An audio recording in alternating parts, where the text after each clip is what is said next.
Ассалаумағалейкум, құрметті достар. Бүгінгі видеода біз адам организмінің шлакқа толғанының қандай белгілері бар екендігін және одан қалай құтылуға болатыны жөнінде айтатын боламыз. Сондықтан видеоны соңына дейін көріп, қызықты ақпаратты жіберіп алмаңыздар.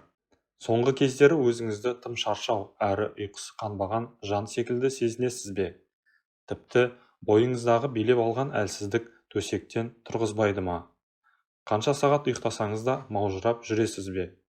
Мұның бір ғана себебі бар. Аталған жағдайлар ағза шлакқа толғанда көрініс береді. Құрметті достар, осы айдың аяғына дейін каналымызды 40 мың жазылушыға дейін жеткізуге жоспарлап отырмыз. Сондықтан видеомызға лайк басуды, каналға жазылуды және қоңыраушаны басуды ұмытпағайсыз. Сіздердің кішкене ғана әрекетіңіз біздерді жаңа пайдалы видеоларды сіз үшін шығаруға шабыттандырады. Шлак алдымен бауыр мен бүйректі жаулайды. Өздеріңіз білетіндей, бұл екі ағза да тазалаушы қызметін атқарады. Бауыр көптеген улы заттарды зиянсыз заттарға айналдырса, ал бүйрек қоректік заттарды жинау және зәр шығару жүйесі арқылы зиянды заттарды жою үшін қанды сүзеді. Егер бауыр мен бүйрек қызметін дұрыс атқара алмаса, ағза шлакқа толады. Ал ағзаңыз шлакқа толса, онда мына маңызды 7 ауру арқылы белгі береді. Бірінші, шаршау. Қанша ерте жатып кеш тұрсаңыз да шаршаудан арыла алмай жүрсіз бе? Ұйқының қанбауына қарап отырып шаршауыңызға дұрыс демалмай жүргеніңіз себеп емес. Шаршауды басу үшін түнді түнге ұрып ұйықтасаңыз да, орныңызда тапжылмай отырсаңыз да пайдасы жоқ. Өйткені сіздің үнемі шаршау жүргеніңізге ағзаңызды жаулаған шлак себеп болады. Бұдан шығатын жол: таңертең бір шыны кофе ішіңіз, немесе тәбетіңіз тартқан тәтті жеңіз. Бұлар ағзаны қуаттандырып, зиянды заттармен күресуге ықпал етеді. Екінші, артық салмақ.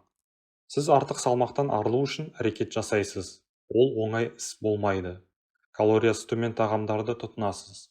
Салдарынан қажетті дәрумендер мен минерал заттардан қапы қаласыз.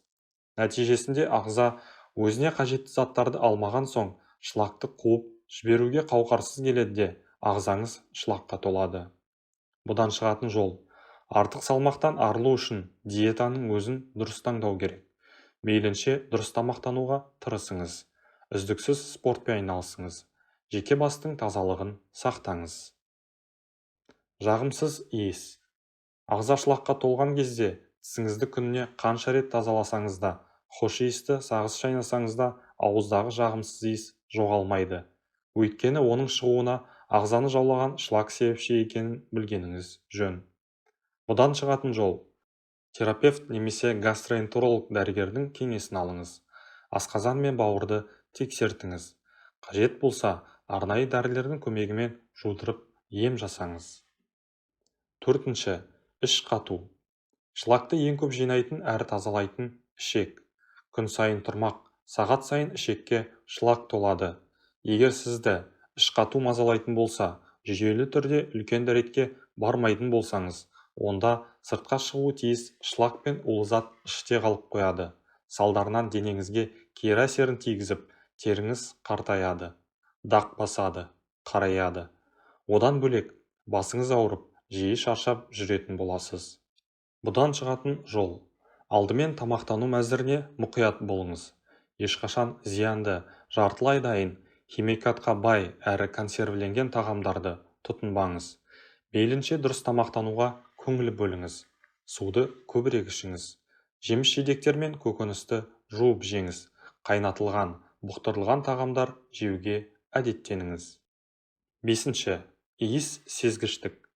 Ағза шлакқа толса, адам өзінен өзі иіс сезгіш болып алады. Оған ағзадағы химиялық заттардың көптігі әсер етеді. Егер сіз елден бұрын жағымды немесе жағымсыз иіс сезе бастасаңыз, дерттің дауасын өзіңізден іздеңіз. Ағзаны шлактан тазартып, қалыпты жағдайына келуге ықпал етіңіз. Бұдан шығатын жол: арнайы дәрігермен ақылдасып алып, 3-7 күндік тазалану әдісін қолданыңыз. Алтыншы, бұлшық еттің ауруы. Сіз ұйқыдан денеңізді көтере алмай оянасыз ба? бейне бір денеңізді ұрып тастағандай күй кешесіз бе? Оған да себеп ағзаның шлакқа толуы екен.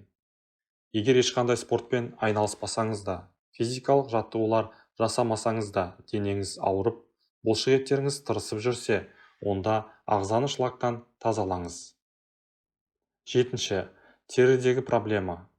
Ағза шлакқа толған кезде беттен көрініс береді. Бетіңізді дақ басып, қарайып, қартая бастайсыз. Кей жағдайларда дене бөртіп, қышып, маза бермейді. Бұл жайсыздықтан ағзаны шлактан тазарту арқылы құтылатыныңызды ескеріңіз. Бетіңіз ішек пен асқазаныңыздың айнасы екенін ұмытпаңыз. Бұдан шығатын жол теріні жасартып, жаңарту үшін қымбат кремнің көмегіне жүгіну бос әурешілік. Ағзаны, асқазанды, бауыр бүйректі жуғызыңыз. Сонда тері өз-өзінен тазаланып, жасара бастайды. Ендігі кезекте ағзаны шлактан тазалайтын 6 әдіске берейік. Бұл әдісті күнде жасаңыз. Сонда ағза шлакқа толмайды. Негізінде ағза жейтін тағамның әсерінен шлакқа толмайды. Оған тамақ, су, ауа да әсер етеді. Сондықтан да бәріне өте мұқият болғаныңыз абзал. Ал мына 6 әдісті күнде қолдану арқылы ағзаны шлактан тазартып, қайта шлакқа толуына жол бермейсіз. 1. Су ішіңіз. Су ағза үшін өте пайдалы. Ең бастысы ағзадағы артық заттар мен шлакты шығарады. Егер сіз ішек пен ас қорыту жолдарын таза әрі сау күйінде ұстасаңыз, онда ағза шлакпен өзі-ақ күресіп сыртқа шығарады. Ендеше күніне 8-10 стақан су ішуді әдетке айналдырыңыз. Лимон суы.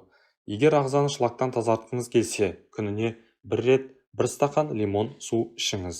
Өйткені лимон қышқылы уытсыздандыратын қасиетке ие. Ал лимон шырыны асқазан мен бауырға өте пайдалы. Сіз лимон су ішуді әдетке айналдырсаңыз, асқазаныңыз қалыпты жұмыс істеп, керегін алып, зиянын тастап тұрады. Смузи.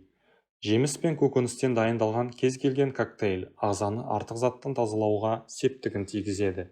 Ендеше күнделікті тамақтану мәзіріне 40 қабаттан, қызылшадан, алмадан, апельсиннен, алмұрттан, кивиден, ананастан, авокадо немесе зімбірден смузи дайындап ішіңіз. Көк шай. Ағзаны уыттан қорғау үшін кофені көк шаймен алмастырыңыз. Көк шай ағзаны шлактан қорғайтын антиоксидантқа бай. Құрамындағы глутатион шлакты шығаруға ықпал етеді.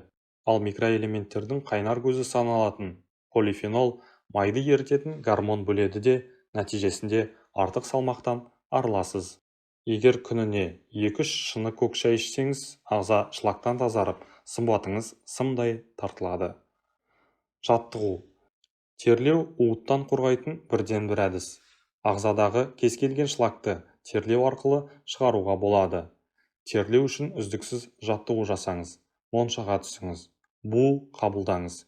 Міне, осы қадам арқылы шлактан құтыласыз. Соңғы кеңесіміз стресстен құтылу. Ағзаға шлак дұрыс тамақтанбағаннан жиналады. Онда бөлек стресс те себеп болады екен. Сондықтан да кез келген дүниеге салмақты қарап, байыппен шешіңіз. Стресс шлактың жиналуына ғана емес, ағзаның тозуына да септігін тигізеді. Сондықтан да көтеріңкі көңіл күйде жүріңіздер. Құрметті достар, видеомыз ұнаған болса, лайк басуды, каналға жазылуды және қоңыраушаны басуды ұмытпағайсыз. Және де видеомызды достарыңызға, туыстарыңызға жіберіп, олардың да дені сау болуына өз септігіңізді тигізіңіз. Келесі видеоларда жүздескенше аман сау тұрыңыздар.